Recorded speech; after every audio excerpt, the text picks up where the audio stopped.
কৃতজ্ঞ পিঁপড়ে। একদিন একটা পিঁপড়ে গাছের কাণ্ড বেয়ে ওপরে উঠছিল। এমন সময় হঠাৎ জোর হাওয়া দিল আর পিঁপড়েটিকে উড়িয়ে নিয়ে পাশের নদীতে ফেলে দিল। ছোট্ট পিঁপড়েটি ঠান্ডা জলে খুব লড়ল আর চেষ্টা করলো নদীর ধার অবধি পৌঁছানোর। একটা পায়রা যে একটা গাছের ডালে বসেছিল অসহায় পিঁপড়েটাকে দেখতে পেল। ও তখন একটা পাতা ছিঁড়ে পিঁপড়েটির পাশে ফেলে দিল। পিঁপড়েটি ওই পাতার উপরে চড়ে বসে নদীর তীরে পৌঁছে গেল।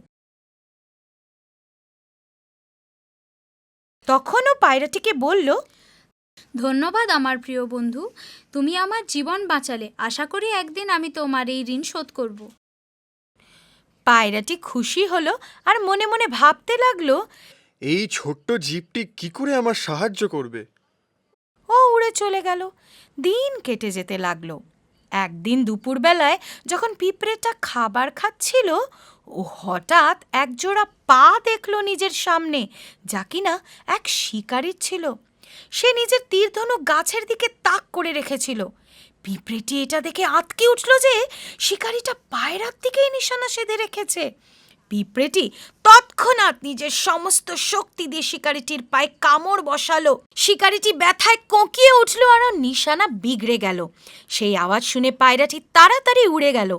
এইভাবে বুদ্ধিমান পিঁপড়েটি নিজের ঋণ শোধ করল। কাউকে কম ভেবো না।